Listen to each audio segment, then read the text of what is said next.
Pendant un moment, j'avais recruté quelqu'un pour prendre ça en charge. Au final, on a décidé de se séparer de cette personne. Donc c'est un poste pour lequel je cherche toujours à déléguer. Singapour, c'est une ville qui sent pas mal l'argent. La sont des compétences qui sont de plus en plus rares. Le scaler jusqu'à 10 millions d'euros. Donc sur les 30 derniers jours, on est à...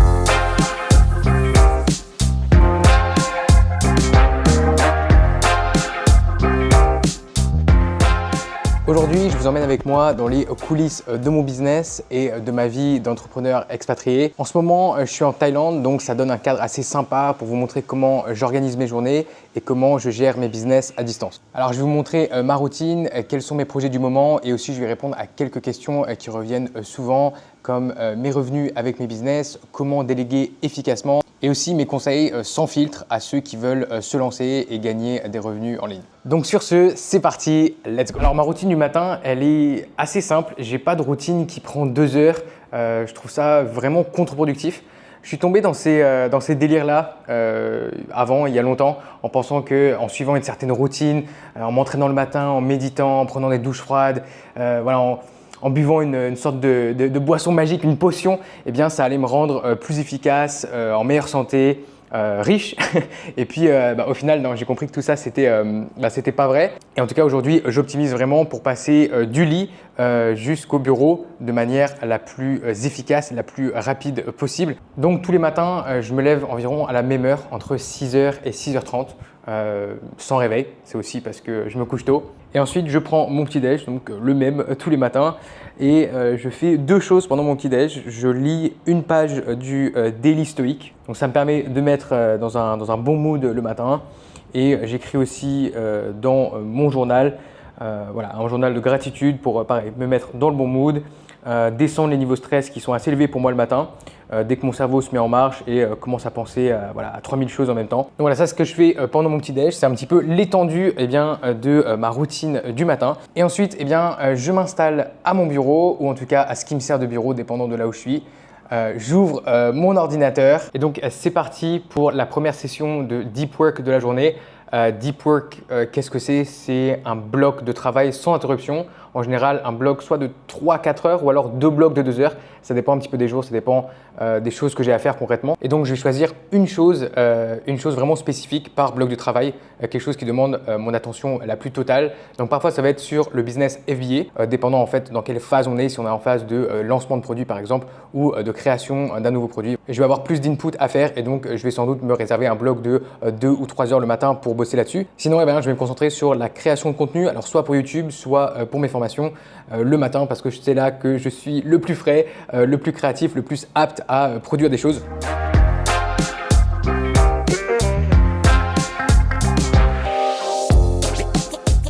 Donc voilà, après une première session de boulot ce matin qui était bien productive, c'est l'heure du déjeuner. Donc comme tous les jours en fait, je me fais livrer des repas tout prêts. Ça me permet d'économiser beaucoup de temps, du temps précieux. J'ai pas à aller faire les courses, j'ai pas à cuisiner forcément, j'ai pas à faire la vaisselle. Donc voilà, ça c'est ce que je fais pour le lunch, c'est le plus efficace. Et ça permet aussi de rester en forme avec les bons macros. Et comme tous les jours, on a la visite de Kun Gâteau, qui est le petit chat qui vient nous voir tous les jours. Dis bonjour à YouTube. Pause déjeuner est terminée. Maintenant, je vais me remettre au travail pour la session de l'après-midi qui est un petit peu plus courte en général et qui est aussi un petit peu différente en termes de tâches. Je vais faire moins de tâches créatives en général parce que je suis un petit peu rincé de la matinée, mais je vais faire plus des appels, répondre aux emails, des appels de coaching quand il y en a.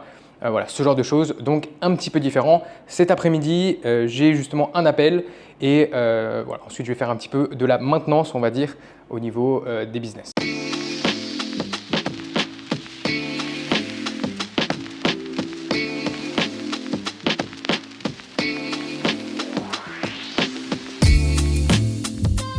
Dans 2 jours, je pars à Singapour. Donc j'aurai un petit peu moins de temps pour travailler. D'ailleurs, j'essaierai de vous faire quelques plans quand je suis à Singapour pour vous montrer un petit peu. C'est assez différent forcément de la Thaïlande et surtout d'une île en Thaïlande. À cause de ça, sur ce début de semaine, la to-do list est un petit peu compacte. Et donc voilà, j'ai pas mal de choses à faire, pas mal de choses à terminer justement avant le départ.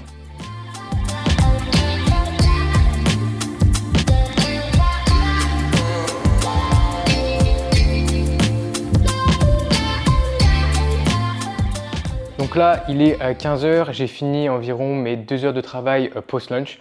Maintenant, c'est direction la salle de sport et c'est parfait parce que c'est le milieu d'après-midi, le moment où il n'y a personne, donc c'est le meilleur moment.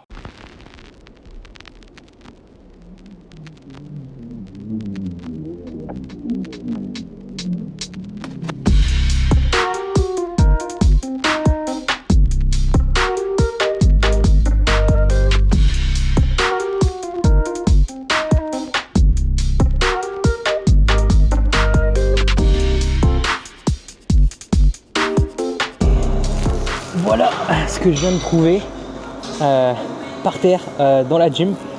Alors ça ressemble peut-être à pas grand chose pour vous, mais en fait c'était un des premiers produits que j'ai vendu en e-commerce et je peux vous dire que c'était pas une bonne idée, c'était pas un bon produit, ça n'a pas marché du tout. Et voilà, j'avais fait une vidéo là-dessus sur les premiers produits que j'avais vendus en e-commerce et qui n'avaient pas fonctionné. Et donc voilà, c'est juste marrant de voir ça à l'improviste à la gym. C'est un serre-disque d'ailleurs, c'est pour justement serrer les disques, les poids qu'on met sur une barre. Voilà, c'était pas utile forcément parce que personne ne va acheter ça dans le sens où quand on va à la gym, il y a déjà des serre-disques en général. Donc voilà, c'est une manière intéressante de se remémorer quelques souvenirs et d'observer, d'apprécier, on va dire, le chemin parcouru jusque-là parce que forcément, aujourd'hui, je suis passé à plusieurs niveaux supérieurs, donc ça fait plaisir.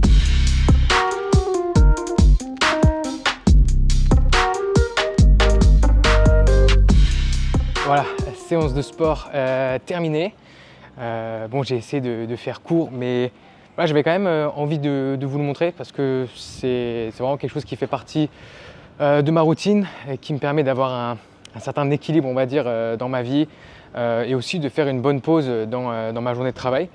Donc voilà, c'est quelque chose qui est important pour moi et en fait, je prends presque ça comme une séance de méditation. C'est ma méditation à moi, on va dire. Je pense à autre chose, j'écoute un podcast, voilà, je bouge mon corps. C'est important parce que sinon, je passe quand même pas mal de mon temps sur un ordinateur, au téléphone. Voilà, donc c'est pas idéal. Et donc là maintenant, il est 17h, je rentre à la maison, donc c'est parfait parce que ça me permet en fait de faire un point avec mes équipes, avec certains membres de mes équipes qui sont sur la time zone européenne.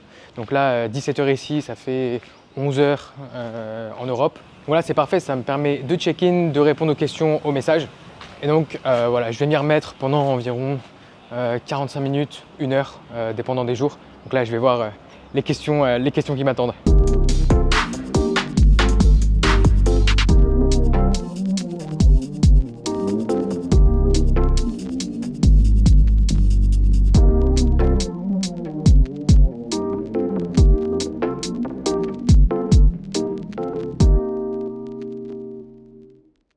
Donc voilà, une journée assez typique dans ma vie en ce moment. Forcément, ça dépend de là où je suis, mais voilà, quand je suis ici, c'est à peu près comme ça que ça se passe. Et donc, ouais, environ, voilà, en termes de travail, ça va être 6 heures, 4 heures le matin, 2, 3 heures l'après-midi, 6, 7 heures. Donc là maintenant, il est presque 18 heures, donc eh bien, c'est l'heure de fermer les ordinateurs, laisser les téléphones au repos et je vais aller me balader avec ma copine, profiter un peu pour voilà, faire descendre le niveau d'énergie, faire descendre voilà, tout, se reposer, se détendre tout simplement, juste histoire de ne pas avoir tout le boulot, tous les problèmes, voilà, tout ce qu'il faut gérer au quotidien dans la tête, et bien, au moment du dîner, au moment voilà, où j'essaie de me relaxer le soir pour me mettre dans les meilleures circonstances pour dormir.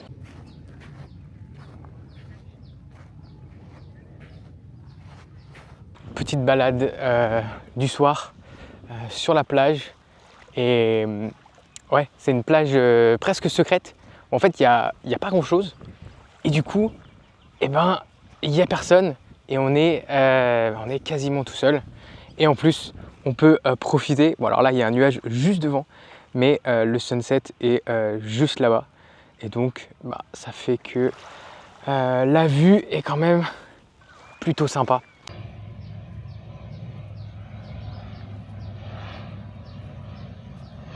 Bon, il faut que je vous avoue un truc, c'est pas mon style en général, mais j'ai flambé là, j'ai pas pu m'en empêcher.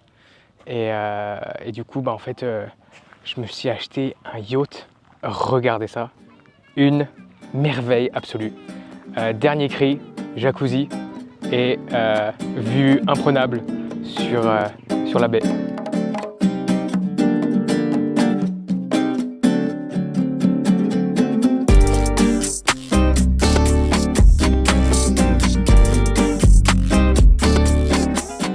Et le menu pour ce soir, encore un plat préparé et livré. Voilà, plein de bonnes choses, du poulet, du tofu, carottes, brocolis. Donc c'est généralement ce que je fais le soir quand je mange à la maison. J'essaie de manger léger et voilà, dans le but principal en fait de bien dormir tout simplement. Ce matin, c'est départ pour l'aéroport. On va à Singapour juste pour 2 jours. C'est pour ça que je voyage léger.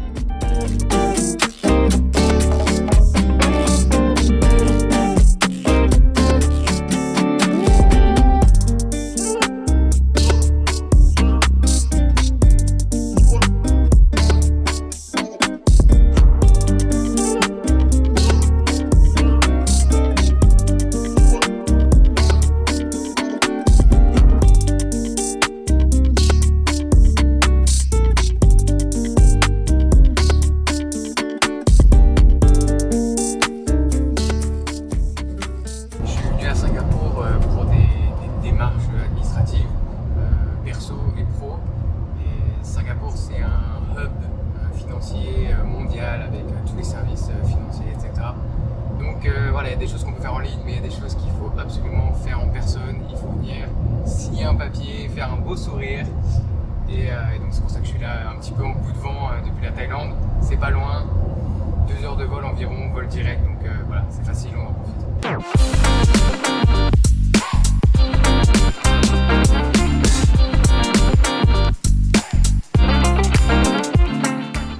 Quand je viens, j'en profite pour m'imbiber un peu de cette énergie, de cette ambiance qu'il y a à Singapour qui est assez particulière. Forcément, Singapour, c'est une ville qui sent pas mal l'argent.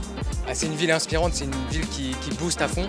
En général, quand je suis en Asie, j'aime bien passer par Singapour, Kuala Lumpur, Hong Kong pour m'imprégner de ce genre d'énergie. Mais voilà, vraiment juste pour des petites périodes, pour des courtes durées, parce que voilà, à vivre sur le long terme, pour moi, c'est trop strict, trop intense, trop pollué, trop petit. Donc voilà, c'est des villes dans lesquelles j'aime bien passer quelques jours, une semaine, mais ensuite je préfère retourner sur une petite île en Thaïlande.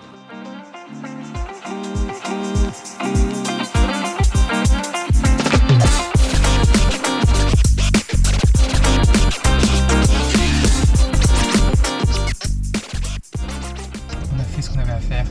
Et là, après 2 jours à Singapour, honnêtement, ça suffit. La ville, la densité, la chaleur. Voilà, tous les gens qui courent partout entre les bureaux. J'ai eu ma dose, donc je suis content d'être venu et de partir aussi vite.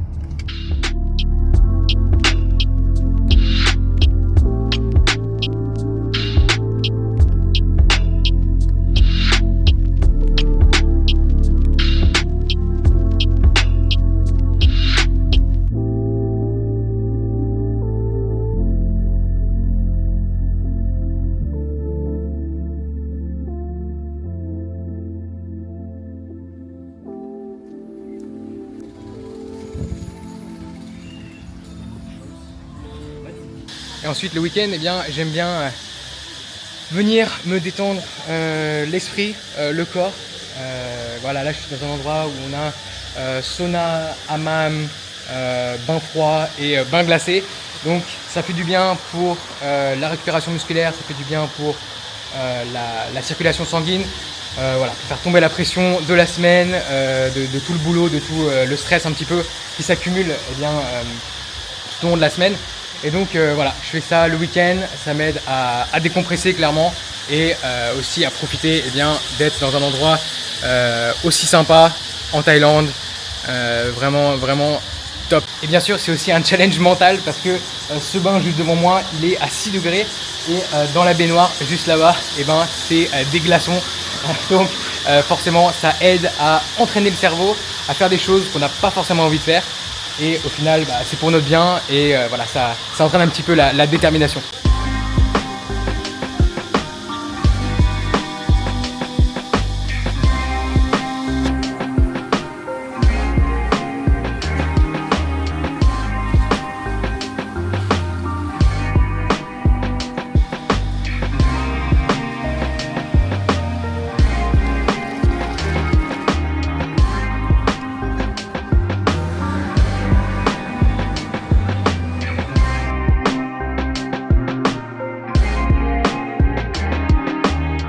Alors ce matin, on a voulu changer d'air un petit peu et parce que je dois faire un petit peu de travail créatif, voilà. Je voulais être dans un environnement différent et donc du coup on est venu dans un sorte de coworking, un espace de travail mais qui est dans un hôtel 5 étoiles. Pour l'instant, ça a l'air plutôt prometteur. On a quand même une vue assez sympa voilà, sur la mer et ouais, et ensuite, l'espace de travail, en tout cas là où moi je me suis installé, il y a tout ce qu'il faut. Je vais pas parler trop fort. Donc là on a l'espace de travail avec tout ce qu'il faut. Un bon bureau, une bonne table. Et puis là juste devant, si j'ouvre le rideau, il y a la vue.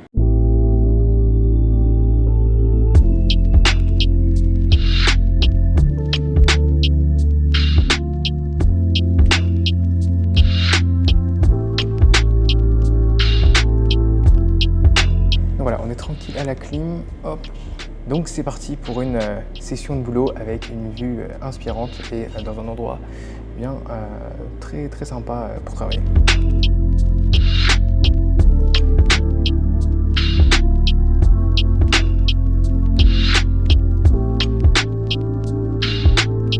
Et je voulais aussi aborder la question des revenus. Comment je fais pour gagner ma vie concrètement. Pour ceux qui connaissent la chaîne, je pense que vous savez déjà comment je gagne ma vie. Pour ceux qui ne sont pas forcément familiers avec mes vidéos, peut-être que vous vous demandez qu'est-ce que je fais là, sur quoi je travaille concrètement sur mon ordinateur. Donc j'ai deux sources de revenus principales. La première, c'est mon business e-commerce. Donc c'est un business de produits physiques directement sur Amazon. Donc je ne vais pas rentrer dans les détails du business model, mais concrètement, ça s'appelle Amazon FBA. C'est Amazon qui s'occupe du stockage de mes produits, de l'expédition de mes produits aussi aux clients. Les clients achètent directement sur Amazon et moi concrètement ce que je fais c'est que je lance des nouveaux produits, je crée des marques et je vends ces produits sur Amazon. Donc voilà, sur Amazon en France, sur Amazon dans d'autres pays en Europe, sur Amazon aux États-Unis, sur Amazon voilà, dans différents pays dans le monde. Et maintenant en termes de revenus, vous vous demandez peut-être ce que ça représente concrètement. Donc je peux directement vous montrer. Donc là sur les 30 derniers jours, ça c'est mon application Amazon on va dire. Donc sur les 30 derniers jours, on est à 286 000 €, un petit peu plus. Et sur les 7 derniers jours, environ à, je ne sais pas si vous voyez bien, 62 000 €.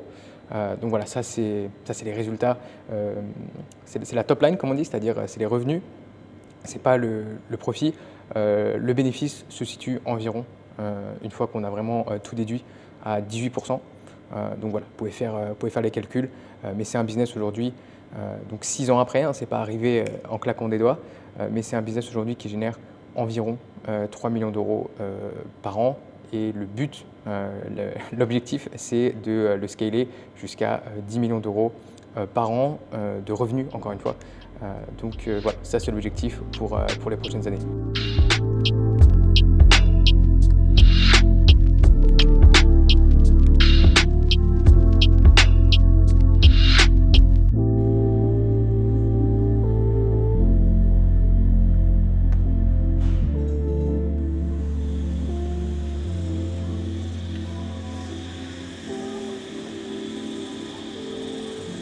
J'aime pas être celui qui parle fort dans un endroit où tout le monde travaille et où c'est calme. Et là, tout le monde était respectueux Donc j'ai pas envie d'être la personne que je déteste en général. Donc ça, je me décale et je vais trouver un endroit un petit peu plus adéquat pour vous dire un petit peu aujourd'hui ce que je fais dans le business, parce que forcément ça a pas mal évolué. Donc en fait aujourd'hui toute la partie logistique, toute la partie sourcing globalement est déléguée à une personne qui s'occupe de ça et qui travaille là-dessus quasiment à temps plein. Parce que c'est possible au début de gérer tout ça tout seul. Ça prend pas beaucoup de temps quand on a un ou deux produits sur une ou deux marketplaces. Mais aujourd'hui, avec le nombre de produits qu'on a, on vend sur 14 pays. Forcément, ça fait énormément de logistique et en fait, il y a assez de travail pour un temps plein. Il y a aussi la partie service client qui est complètement outsource pour le coup. Donc ça, voilà, j'y touche plus. J'ai des retours, on me fait remonter des choses parfois qui sont intéressantes. Comment est-ce qu'on pourrait améliorer des produits, comment est-ce qu'on pourrait améliorer certains process dans notre manière d'emballer les produits ou de délivrer l'expérience client. Et il y a aussi toute la partie assez importante quand même de la compta, l'aspect un peu financier du business. Donc ça, c'est pas moi qui gère. Et donc actuellement, mon rôle, ça serait plutôt de m'occuper de la partie stratégie et croissance du business. Donc concrètement, ça serait des idées de nouvelles niches, la conception de nouveaux produits, organiser aussi les lancements de produits. Et je continue de gérer aussi tout le front-end, c'est-à-dire un petit peu la partie vente et marketing. Pendant un moment, j'avais recruté quelqu'un pour prendre ça en charge, quelqu'un qui allait s'occuper un petit peu de toute cette partie-là, une sorte d'opérateur pour le business. Mais bon, après quelques mois, au final, on a décidé de se séparer de cette personne. Donc c'est un poste pour lequel je cherche toujours à déléguer, à avoir quelqu'un de confiance qui comprenne vraiment en fait comment ça fonctionne un business e-commerce et surtout un business Amazon FBA. Je dirais qu'en général, quand on n'est pas dans une phase active de lancement de produits, ça me prend en fait assez peu de temps. Je dirais qu'en termes de gestion, c'est une grosse heure par jour pour juste gérer le business, avoir les retours des équipes et juste m'assurer que tout fonctionne bien. Par contre, quand on est en phase de conception de produits, de lancement de produits, là, ça me prend quand même plus de temps et parfois je vais passer 2-3 jours d'affilée où je vais vraiment juste me concentrer quasiment là-dessus, en tout cas à 70-80% de mon temps sur la journée pour m'assurer qu'en fait le travail est fait et que le projet avance et que tout est sur des rails, quoi.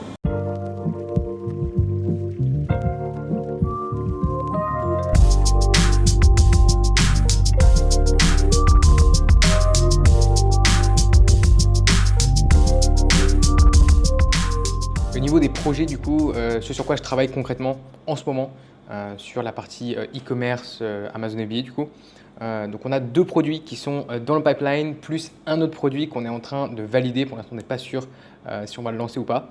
Et on espère que tous ces produits vont sortir courant été, en tout cas d'ici septembre. Et je me tâte aussi à lancer une toute nouvelle marque dans un domaine totalement différent, avec des produits qui sont plus complexes à concevoir, plus complexe à produire. Mais à mon avis, c'est un marché qui a un gros potentiel sur les 5-10 prochaines années, avec une demande qui va exploser à mon avis. Voilà, je suis en train de me poser cette question, faire les analyses pour voir si au final c'est une bonne opportunité ou est-ce que je me mets le doigt dans l'œil et au final non, c'est juste que c'est le syndrome de l'objet brillant parce que voilà, c'est un nouveau projet, une nouvelle marque avec j'ai des idées de produits dans tous les sens que j'ai envie de lancer. Donc je suis en train de voir si c'est un projet viable ou si c'est pas le cas du tout et qu'au final je devrais mieux me concentrer sur ce que je fais déjà. Et puis ensuite j'ai mon projet Liberté Digitale, donc avec une partie avec du contenu gratuit, donc principalement sur YouTube où je partage mes conseils, mon expérience justement sur Amazon et comment concrètement se lancer en e-commerce sur Amazon. Donc voilà, je partage ce que je sais faire et dans quoi j'ai de l'expérience. Donc ça c'est sur YouTube, récemment aussi sur Instagram, commencer à publier sur ce canal. Donc voilà, si vous voulez aller me suivre là-bas pour avoir plus de conseils, plus de contenu de manière quotidienne et aussi voir un petit peu, c'est Instagram, donc un peu les coulisses de temps en temps, eh bien allez me suivre et rejoignez-moi là-dessus.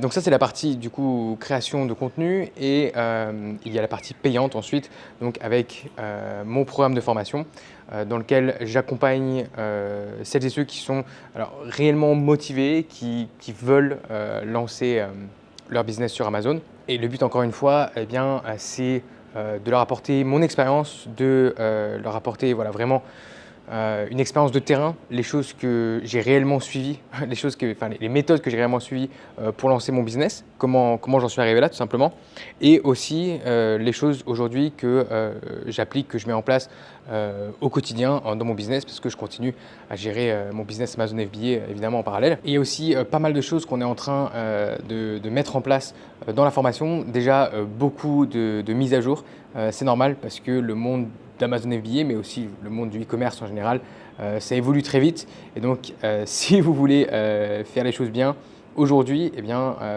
c'est mieux de ne pas utiliser les méthodes d'il y a 5, 6, 7 ans, parce que ça ne marche plus tout simplement.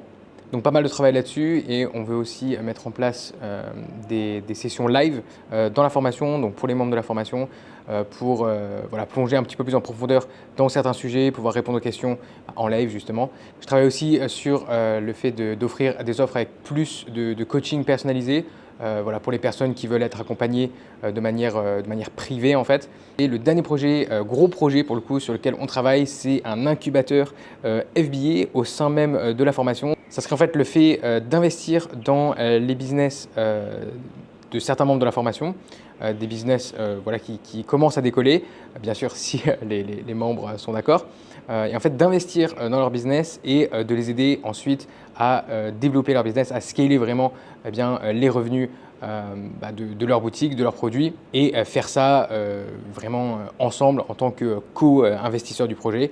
Donc voilà, ça c'est quelque chose sur lequel on travaille. Et voilà, de le faire ensemble. Donc voilà, de gros projets, c'est assez excitant et voilà, honnêtement, j'ai hâte pour la suite.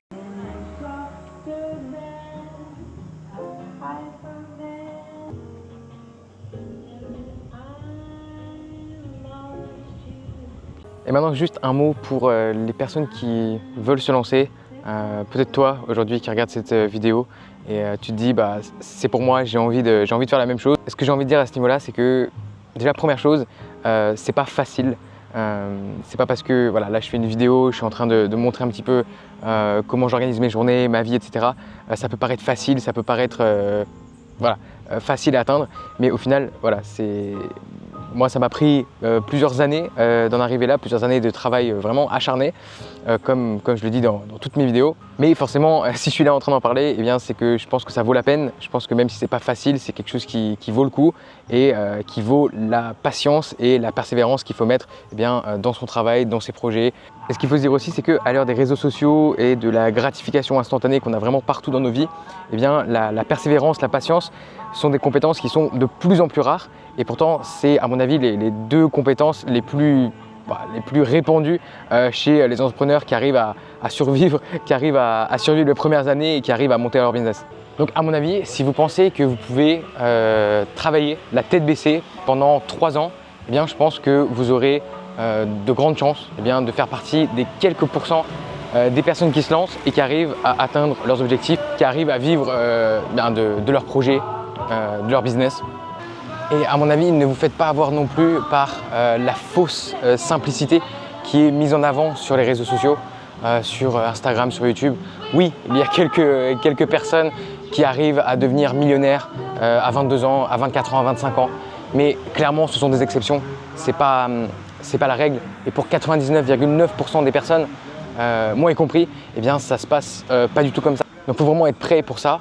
Prêt pour la réalité qui vous attend et pas pour ce qu'on vous vend, pour le rêve qu'on vous vend sur les réseaux sociaux, quoi. Et j'ai un ami qui me parlait d'une règle assez intéressante la dernière fois. Il me disait que pour lancer un business, pour lancer un projet et que le projet nous fasse vivre et remplace notre salaire et vraiment on puisse s'appuyer à 100% dessus, ça prend environ 1000 jours. 1000 jours, ça fait un petit peu moins de 3 ans. Donc voilà, il faut avoir cette mentalité, il faut y aller avec une vision minimum à 3 ans. Et la deuxième partie de la règle, c'est que ça prend ensuite 3000 jours eh bien, d'avoir un changement de trajectoire radicale dans sa vie. Par exemple, une grosse exit, vous revendez votre business voilà, pour plusieurs millions par exemple. Et bien là, on est sur 3000 jours, donc il fait environ 8 ans. Et si vous pensez que c'est long pour avoir un changement radical de sa vie et voilà, tout simplement changer sa vie pour toujours, eh bien, dites-vous qu'une carrière classique dans une entreprise, c'est environ 10 000 jours. Donc là, vous dites qu'en 3 fois moins de temps, potentiellement, eh bien, voilà, si vous travaillez d'arrache-pied forcément sur le bon projet, le bon business model, eh bien, vous pouvez changer votre vie de cette manière-là. Donc voilà, d'abord, objectif, le cap des 1000 jours, lancer un projet, avoir quelque chose qui tourne, pouvoir vous payer, pouvoir voilà, bien vivre avec votre projet. Et ensuite 3000 jours, et là vous atteignez eh bien, des zones où vous commencez à vraiment pouvoir changer radicalement votre vie.